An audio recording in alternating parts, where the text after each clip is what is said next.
उज्ज्वल भवितव्य आपल्या मुलामुलींचं सर्वाधिक योगदान नॅशनल इंग्लिश मीडियम स्कूलचं होय। आदर्श एज्युकेशन सोसायटीचं national English medium school Nadgive उच्च शिक्षित अनुभवी स्टाफ 10वीचा 100% रिझल्ट, डिजिटल शिक्षण प्रणाली, सुसज्ज लायब्ररी आणि लॅबोरेटरी, स्पर्धा परीक्षा मार्गदर्शन, कला क्रीडा सांस्कृतिक क्षेत्रासाठी प्रोत्साहन आणि व्यक्तिमत्व विकास यासह अनेक सुविधा। प्री प्रायमरी ते 10वी आजच आपल्या पाल्याचा प्रवेश निश्चित करा। 2013ला नारायण राणे उद्योगमंत्री असताना आडाळी MIDCला मंजुरी मिळाली।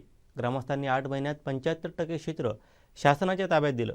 10 वर्षात सर्व पक्षांची सरकार येऊन गेली पण MIDC सुरू झाले नाही। आजचा मोर्चा इतर कोणी नाही तर स्थानिक जनतेने हायजॅक केला असं मत कृती समिती अध्यक्ष पराग गावकर यांनी केलंय। पाहूयात। धन्यवाद।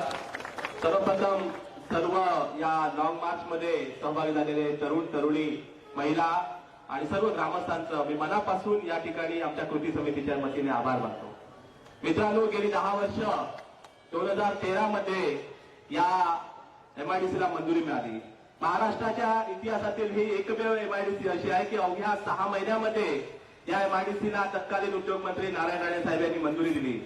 आणि या कोकणाच्या इतिहासातील हा गेल्या 20 वर्षातला असा एक प्रकल्प आहे की आज जर आपण बघितलं त्यावेळी जे प्रकल्प तथाकथित विकासाचे जे प्रकल्प कोकणामध्ये मंजूर होत होते किंवा प्रस्तावित होत होते, या सर्व प्रकल्पांना स्थानिक जनतेकडून वेगवेगळ्या मुद्द्यावरनं विरोध होत होता। परंतु आडाळी MIDC हा एक असा प्रकल्प तिथे आम्ही स्वतःहून प्रस्ताव दिला आणि अवघ्या 8 महिन्यामध्ये 75% पेक्षा अधिक क्षेत्र हे महामंडळाच्या आम्ही ताब्यात दिलं।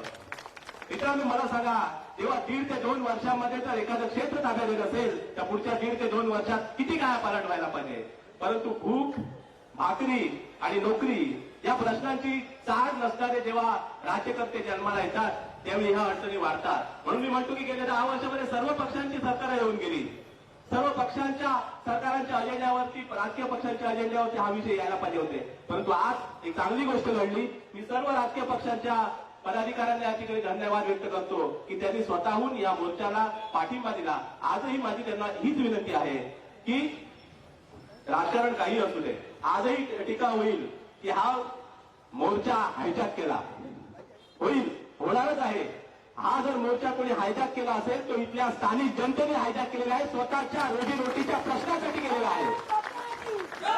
त्यामुळे हा जो आवाज आहे हा जनतेचा आवाज आहे आणि हा जनतेचा आवाज सर्वच राजकीय पक्षांच्या अजेंड्यावरती प्राधान्यक्रमाने यायला पाहिजे। म्हणून ही सर्व जनता, या जनतेच्या वतीनं मी आज तुम्हाला सांगतोय की तुम्ही न्याय द्या, राजकारण काही असू दे। एखाद्या आंतरराष्ट्रीय विमानतळाच्या बाजूला 15 किलोमीटरवरती जर एवढं औद्योगिक क्षेत्र असेल तर त्याचा विकास किती गतीने व्हायला पाहिजे होता। आज कितीतरी उद्योजक आडाळीमध्ये येतात। मी आता अधिक सखोलात जात नाही, जर वेळ आली तर त्याबद्दल सुद्धा मी बोलेन। 2017 मध्ये माझ्याकडे एका उद्योजकाने संपर्क केला।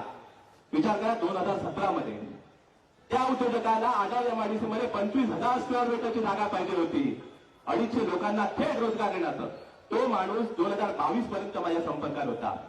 2022 मध्ये मी तेव्हा त्याला संपर्क केला तेव्हा त्यांनी सांगितलं की सॉरी साहेब, तुम्ही खूप मेहनत घेतली आमच्यासाठी, परंतु माझा नाविलाज झाला, मला ते युनिट दुसरीकडे सुरू करायचं होतं आणि ते सुरू करण्यासाठी मला कारवारच्या परिसरामध्ये जागा मिळाली।